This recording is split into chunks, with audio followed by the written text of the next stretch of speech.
প্রশ্ন রাখে অনেকে, হুজুর আট্টুসির পীর কোন মাদ্রাসায় পড়ছে? এখন আমি জবাব দিব, আট্টুসির হুজুর কোন মাদ্রাসায় পড়েছে? এ মুসলমান, এই তত্ত্ব জ্ঞান, এই আধ্যাত্মিকতা যারা হাসিল করেছে, এই হাসিলের ভিতরে শাহজালালের উত্তরসূরি, আল্লামা কমরউদ্দিন রুমির উত্তরসূরি, মুজাদ্দিদ আল ভাসানীর উত্তরসূরি, গাউসে পাকের উত্তরসূরি, খাজা মাইনুদ্দিন চিশতির উত্তরসূরি, খাজা বাহাউদ্দিন নকশবন্দ বুখারীর উত্তরসূরি, এই উত্তরসূরিদের ভিতরে অসংখ্য উত্তরসূরি সারা পৃথিবীতে ছড়িয়ে আছে। তার ভিতরে অন্যতম বাংলার ভূখণ্ডে বিশ্ব জাকির মঞ্জিল আট্টুসি নামক অজপাড়া গায়ে যিনি এই আধ্যাত্মিকতার বাণী প্রচার করেছেন, তিনি শাহ সুফি আল্লামা খাজা বাবা ফরিদপুরি। প্রশ্ন করে আট্টুসি হুজুর কোন মাদ্রাসায় পড়েছে? শিক্ষা দীক্ষা ছিল না, উনি যেই মাদ্রাসায় পড়েছেন, মাত্র নোয়াখালীর একজন মৌলবীর কাছ থেকে তিনি কোরআন হাদিসের প্রাথমিক ধারণা নিয়েছেন। আর তিনি 40 বছর আপন মুর্শিদের দপ্তরে খেদমত করেছেন। উনি তো কোরআন সুন্নাহর কিছুই জানেন না। কিন্তু এত লক্ষ মানুষ আট্টুসি কেন গেল, কি জন্য গেল? উনি যেই মাদ্রাসায় পড়েছেন সেই মাদ্রাসার নাম হলো নকশবন্দিয়া মুজাদ্দিদিয়া। এই মাদ্রাসার যিনি প্রধান রাহবার ছিলেন তিনি আল্লামা খাজা এনায়েতপুরী রহমাতুল্লাহ আলাইহি। এই মাদ্রাসার ক্লাস ছিল 40 বছর। সুবহানাল্লাহ জোরে বলে। 40 বছর, 40 বছরের ক্লাস রুটিন ছিল। দিনে 24 ঘন্টায় এক বেলা অর্ধ চামচ খাবার, এক ওয়াক্ত নামাজ ফৌত হবে না, একটা সুন্নতের খেলাফ হবে না। 40 বছর ধরে তিনি যেই মাদ্রাসায় পড়লেন, 40 বছরের খানা ছিল দিনও 24 ঘন্টায় অর্ধ চামচ এক বেলা।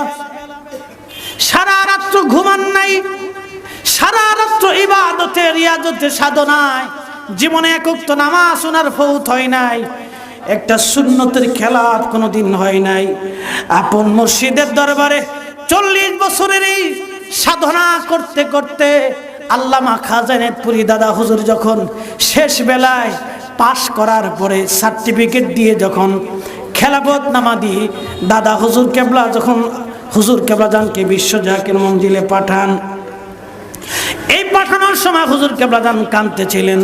দাদা হুজুর চোখের পানি ফেলে ফেলে কান্না করেন। 2টি পয়সা হুজুর কেবলা জানের হাতে দিয়ে বললেন, বাবা 2টি পয়সা তোমাকে দিলাম, তোমার কাছে তুমি রাখো।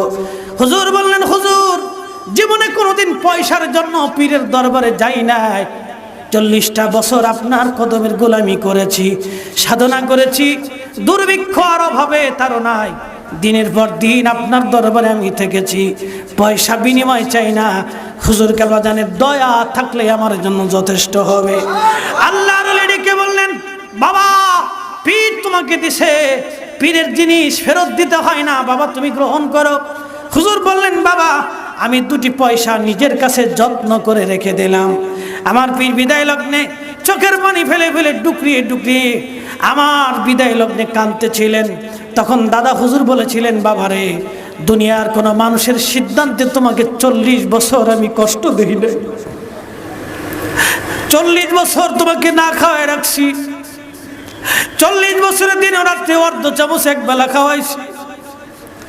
জীবনে রাত্রি বেলা তোকে আরাম করে ঘুমাইতে দেই নাই, 40 বছর তোকে আরামের বিছনা দেই নাই, সালার চটের উপরে ঘুমাইছো। দামি বালিশ তোমাকে দেই নাই, ইটের উপরে মাথা রেখে ঘুমাইছো। 40 বছর তুমি আমার দপ্তরে থেকেছো। বাবা আমি পীর, আমার মন চাইতো তোমাকে ভালো ভালো খাবার খাওয়াই, কিন্তু বাজান রে আমার আল্লাহ এবং রসুল তোমার ব্যাপারে আমাকে কখনোই হুকুম দেয় নাই। 40টা বছর তোকে আমি কষ্ট দিয়েছি, 40 বছর তোকে কষ্ট দিয়েছি, আমি আমার নিজের ইচ্ছায় তোমাকে কষ্ট দেই নাই। বাবা তোমাকে একটা দায়িত্ব দিয়ে তোমাকে পাঠানো হলো। হুজুর কাঁদতেন আর বলতেন, বাবা আমি এখানে পিরানি করার জন্য আসি নাই, আল্লাহর পক্ষ থেকে এক দাওয়াতনামা নিয়ে এসেছিলাম, মানুষের মাঝে পৌঁছাইছি। বাবা বিশ্ব জাকের মঞ্জিল দরবার, বাবার মালিক আমি না, মালিক আল্লাহ এবং আল্লাহর নবী। শুধুমাত্র আল্লাহ আমাকে পাহারাদার হিসেবে এই বিশ্ব জাকের মঞ্জিলে পাঠিয়েছে বাবা। কিয়ামত পর্যন্ত বিশ্ব জাকের মঞ্জিলের পতাকা উড়বে, কখনোই পতাকা বন্ধ হবে না। কিয়ামত পর্যন্ত মানুষ আসবে যাবে, খাবার খাবে, আল্লাহর পক্ষ থেকে ফয়সালা হবে, কোনোদিন বাবা অভাব হবে না। চিৎকার মেরে আওয়াজ তুলে বলেন আল্লাহু আকবার।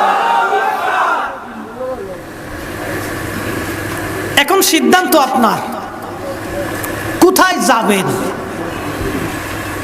মুরিদ পীরের দপ্তরে যাবে না কোথায় যাবে, সিদ্ধান্ত আপনার। আমি এত সিদ্ধান্ত আপনারে ভেঙে চড়ে বুঝাইতে পারবো না। এত বুঝাইতে হবে কেন? বয়স হয়ে গেছে, বিয়ে শাদী করছেন, বাচ্চা কাচ্চা হয়েছে, নাতিফুল আবান হয়েছেন, লেখাপড়া করতেছেন, ওখানে যদি খাতা কলম দিয়ে বুঝাইতে হয় কোন জায়গা যাবেন, তো দরকার কি ছিল? মনে রাখবেন, বিশ্ব জাকের মঞ্জিল, এই দপ্তর, এই শান, এই সিলসিলা, এই আল্লাহু আকবার পতাকা বিশ্ব জাকের মঞ্জিলের জমিনে কিয়ামত পর্যন্ত উঠতে থাকবে। বিশ্ব জাকের মঞ্জিলের জন্য, এই দপ্তরের জন্য, এই মাসলাকের জন্য, মুজাদ্দিদ আল ফাসানির এই সিলসিলার জন্য, এই পতাকার জন্য জিহাদের ময়দানে যদি যাওয়া লাগে আমাদের তাই করতে হবে। কথা বলেন ঠিক না বেঠিক?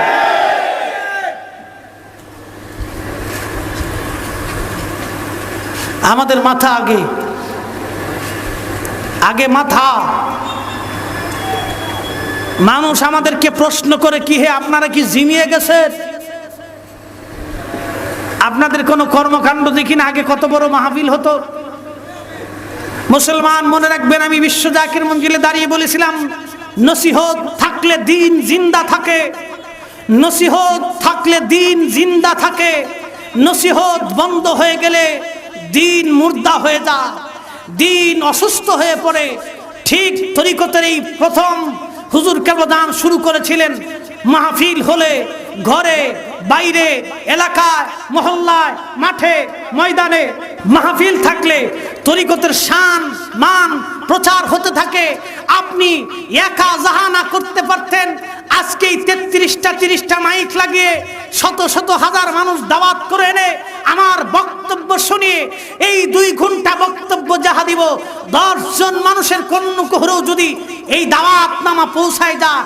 এই জন্য আপনারা যারা আজকের এই যুবক শ্রেণী, আপনারা যারা আজকে মেহনত করেছেন, কষ্ট করেছেন, বিশ্ব জাকির মঞ্জিলের যুবকর্মী, আমার এই লড়াকু ভাইগুলি, দ্বীনের সৈনিক, হুসাইন ইসলামের সৈনিক, সত্য ইসলামের সৈনিকেরা, আজকে যে আপনারা এই সুন্দর মাহফিলের ইন্তজাম করেছেন, আপনার নিজের জন্য না, শুধু এলাকার জন্য না, শুধু কবরবাসীর জন্য না, এই মাসলাকের স্বার্থে সিলসিলার জন্য, আমার মুর্শিদের এই সত্য তরিকা মানুষের দ্বারে পৌঁছে দেওয়ার জন্য, আল্লাহর দ্বীনের সঠিক দুটি কথা মানুষের কর্ণকুহরে পৌঁছানোর জন্য।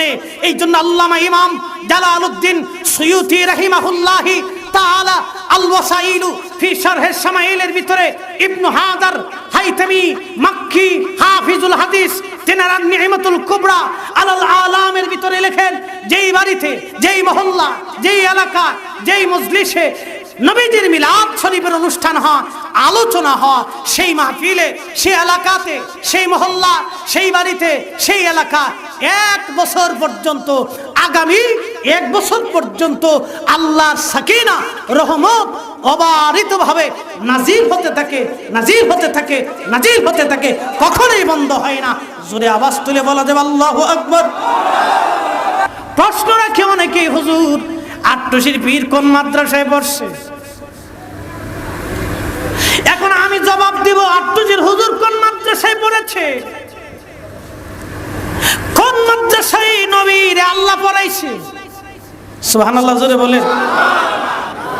কোরআন শরীফ যার সিনার ভিতরে নাজিল করছেন, যে আল্লাহ যার সিনার ভিতরে কোরআন শরীফ সর্বপ্রথম নাজিল করলেন, তিনি রাহমাতুল লিল আলামিন। তিনি যদি কোরআনের হরফ আলিফ বাতা সা না চিনে, এই মুসলমান ভালো করে বুঝবেন, আমার দলিল লাগবে না, যুক্তি লাগবে না, যুক্তি লাথি মেরে ফেলে দেন যুক্তি। নবীর সিনার ভিতরে যে আল্লাহ 30 পারা কোরআন শরীফ 23 বছরের জীবনে ধাপে ধাপে ধাপে ধাপে নাজিল করলেন। এই সিনার ভিতরে যখন কোরআন শরীফ আসতো, আল্লাহর নবী দাঁড়িয়ে থাকলে নবীজির পা মাটির মধ্যে দেবে যাইতো। নবী উটের পিঠের উপরে থাকলে উটের পিঠ বাঁকা হয়ে মাটির মধ্যে পা পর্যন্ত দেবে যাইতো। নবীর শরীর ঘর্মাক্ত হয়ে যাইতো। এই কোরআন নাজিল হওয়ার সময় আল্লাহর নবীর হালত পরিবর্তন হয়ে যাইতো। এই মুসলমান, সেই কোরআন যার সিনার ভিতরে আল্লাহর কালাম আল্লাহ নাজিল করলেন, সেই সিনার প্রথম শব্দর উচ্চারণ ছিল ইকরা। ইকরা ইকরা ইকরার প্রথম শব্দ আলিফ। আলিফ। নবী যদি আলিফ বাতাসা না চিনে, পৃথিবীতে কেউ কোরআন জানে না, কেউ কোরআন বুঝে না। নবী জানে না, মিথ্যা কথা, মিথ্যা কথা, মিথ্যা কথা। কথা বলেন ঠিক না? গুস্তাখে রাসূল আর বেয়াদব সৌদি আরবের $100 বিক্রি করার ইহুদি খ্রিস্টানদের চক্র ছদ্মবেশে আমার মতো পাগড়িয়ার জুব্বার দাড়ি লাগাইয়া নামের আগে শায়েখের মাদানি লাগিয়ে এদেশের মুসলমানের ঈমান চুরি করে নবীর ইজ্জত লুণ্ঠন করার জন্য এই ছদ্মবেশী শয়তান থেকে, নাফরমান থেকে আমাদেরকে আগুন থেকে মুসলমান যেইভাবে দূরে থাকবে, এদের থেকে মুসলমান সেভাবে দূরে থাকতে হবে। প্রিয় মুসলমান, আল্লাহর হাবিব রসুলের কথা বলা সম্ভব না, এই প্রশংসা শেষ করা আমার দ্বারা সম্ভব না। নবী সাহাবী হযরত হাসান বিন সাবিত নবীজির এইভাবে প্রশংসা করতেন কবিতার ছন্দে ছন্দে।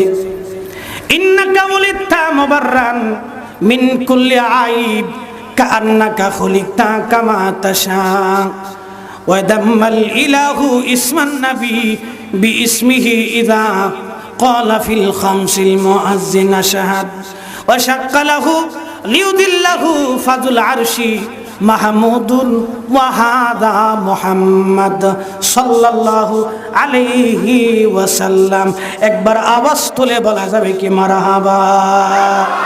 আমি যদি আরব হতাম, আমি যদি আরব হতাম, মদিনারি পথ সে পথ দিয়ে হেঁটে যাইতেন নূর নবী হযরত, নূর নবী হযরত।